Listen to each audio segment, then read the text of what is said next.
Hello, dear brothers and sisters. This is Pastor Mark back with you for another book overview.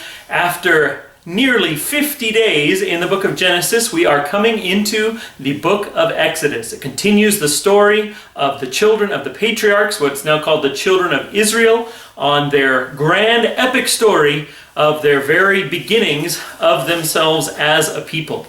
Very excited to go through this book, Exodus, with you. It picks up several centuries after Genesis completed. And let's talk about the name just a little bit. The name Exodus comes from the Greek, not from the Hebrew, the language that the Bible is originally written in. But you know, Greek was so influential and so widespread that there was actually a Greek translation of the Old Testament that was made called the Septuagint. And that was around in Jesus' day. And in that, it was called the Exodus.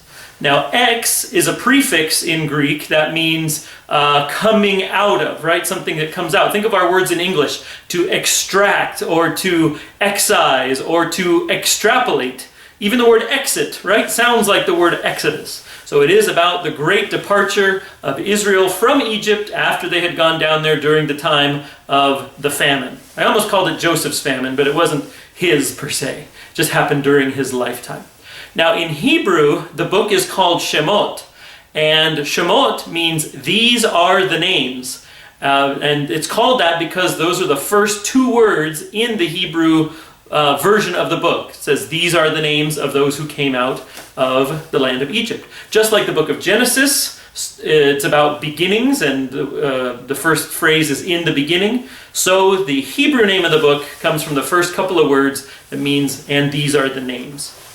Bible historians reasonably confident that Exodus took place in the 14th century BC. That's about 1400 plus years before Christ, maybe 1450 years approximately before Christ. And the key character throughout is Moses. He's going to come into sharp focus in like chapter 2 or 3, and we're going to be reading about him all throughout. In fact, Moses is largely believed by tradition, and also historians believe Moses to be the principal writer of the book of Exodus, along with all 5 of the first 5 books of the Old Testament called the Pentateuch.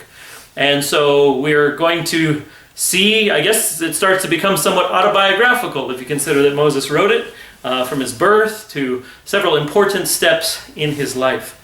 There are 2 main halves to the book of Exodus. The first half is a great adventure story. Some of the most epic images of the Bible are contained in the first half of the book of Exodus. You have the dramatic coming out of Egypt and the crossing of the Red Sea and the coming to the foot of Mount Sinai to hear God's voice and receive the commandments. And then the second half is really about the organization of the Jewish nation, about their system of worship. You see the establishment of the priestly role. You know, before the altars and the sacrifices that were given to God, it was just kind of like altars built here or there. Anytime a Bible character was particularly thankful or they were going to camp somewhere for a while, they would erect an altar. But this starts focusing in on what is called the tabernacle. God says, I want you to build me a place that I may dwell among the people, dwell in the camp. We see a God who wants to be with his people here. In fact, we see that God is revealed in a much greater degree in the book of Exodus. First of all, we see God reveal his name, Yahweh, which means I am that I am. And yes, that name has been used throughout Genesis, but remember that Moses even wrote Genesis after the events of the first half of Exodus took place. So the fact that in the Old Testament God is called Yahweh, that knowledge actually comes to be here in the first part of Exodus. But many other characteristics of God are revealed throughout here. His power, his patience, his long-suffering, his mercy, but also his justice. We're going to see aspects of both justice and mercy here in the book of Exodus. Exodus's story will continue throughout the books of Leviticus, Numbers, and Deuteronomy, the future books of the Pentateuch, and it's really an adventure. The book is going to change a lot, as I mentioned. The first half is going to be very readable, the second half less readable, but there are huge insights about the plan of salvation. And we as Seventh-day Adventists, we take particular interest in the temple, the earthly temple, because we believe it reflects the heavenly reality of God's dwelling place there. And so much time is given to the descriptions and the building of the temple. It was a very expensive thing to build and took years to complete. But of course, all worth it for the worship of the one true God.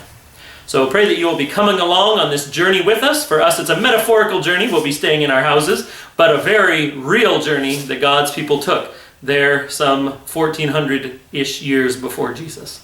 Thank you very much for being a part of this journey together. We, of course, pray a blessing on your families. We pray a blessing for the congregations of the Anaheim and Orange SDA churches. May God continue to lead us, continue to guide us, not unlike he did in Exodus. One last thing I'm remembering, one of the commentaries I was reading was saying that the early chapters of Jesus' life really seems to mirror the story of Exodus. Under a death threat from birth, and went down to Egypt, and came out and was baptized in the water, signified by the crossing through the Red Sea, tempted in the wilderness, and then revealed on the mountain, transfigured on the mountain. So all of that echoes Exodus. So just thought of that here in the last second before I stopped the video. But may God bless us as we go through. May God bless you and your families. Please greet them from our family. We love you. We miss you. We're glad we can do this project together even while we're separated. Take care. Bye-bye.